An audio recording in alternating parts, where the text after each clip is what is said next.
Are you ready? Ready. All right, let's go. Kevin here, top 1 financial advisor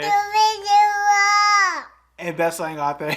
We are here to talk about the stock market. It's Friday. The market was up today 1.1%. It is a good day.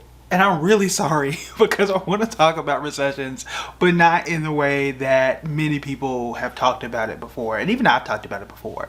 So I'm going to quickly define what a recession is, but I want to discuss the possibility of a self-fulfilling recession, which is something that is weird, but it's a thing. When I explain it, you'll start to see like, oh yeah, I could definitely see why that is the case or why that could be a thing. So remember, a recession by definition is a contraction of the economy. It's when we have a contraction 2 times in a row or 2 quarters in a row. We're going to find out if there is an official recession by the end of this month. But think of it like this. The economy produced this much in Q1 and then it shrank one time and then it shrank the next time over the next 2 quarters. Then you are in an official recession.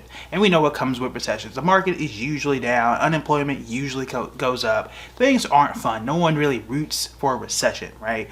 But here's the thing. And I'll put this up here as well. So more than 60% of CEOs think there's going to be a global recession between now and 2023.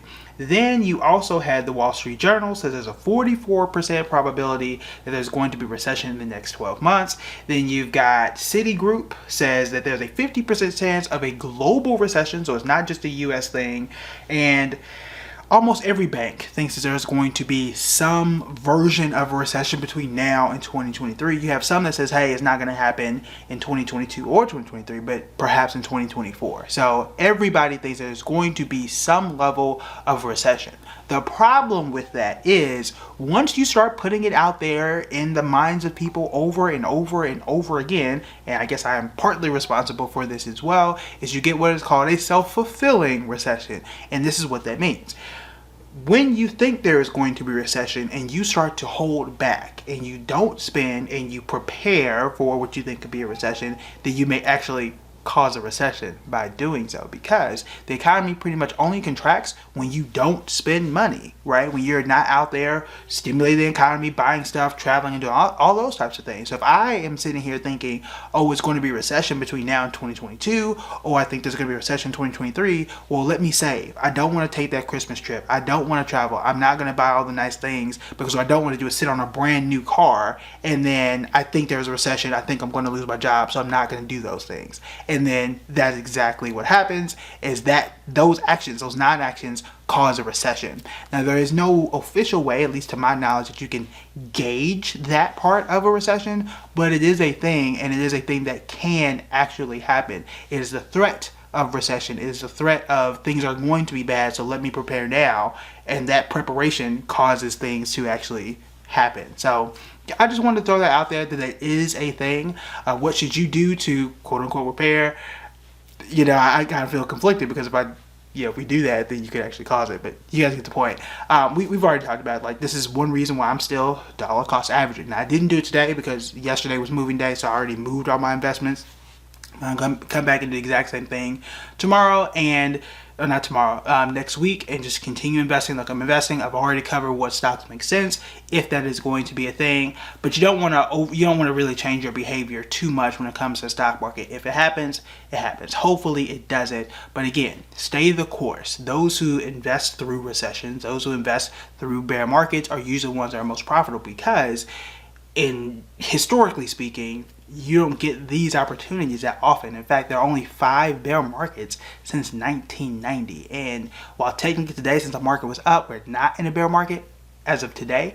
But you only get 5 shots at it, right? And every time that you would have invested, whether it's an index fund, whether it's Coca-Cola, what have you, you are generally quite profitable by investing during and through those particular periods of time.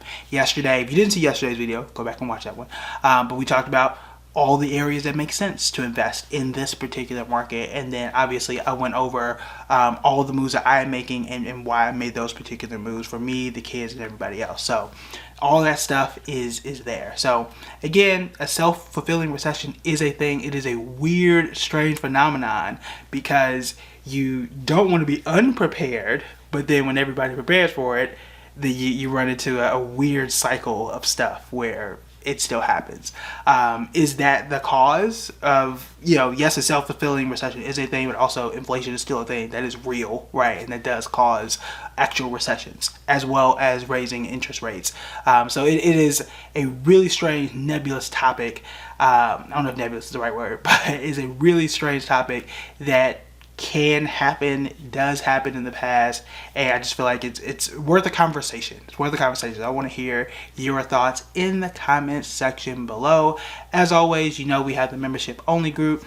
I have found out what I think are the best places to find out where insider buying occurs and how it can help you become a better investor. So that is going to be on the menu next for our members only. You do not want to miss that video. We do videos every week. They're all very, very helpful. We do company breakdowns, all that stuff, but you got to be in the group. So the link to that, you can go to buildingbread.com/members, or right below this video, there's a members, it says join now button. Hit that button.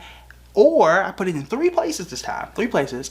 You can also see in the description, right? You can click the description. There's a link down there too. So you got 3 ways to join the members only. I'm really excited to put that video out. It'll probably be out sometime next week, early this week. I'm gonna record it tonight and just drop that. So members only. Y'all getting quality content, even more quality, specialized content. And also, if you want me to cover a company, you want me to answer a question, y'all know I love answering questions. Put that in the comments below too. All right, that's it for me. Talk to y'all later. Bye.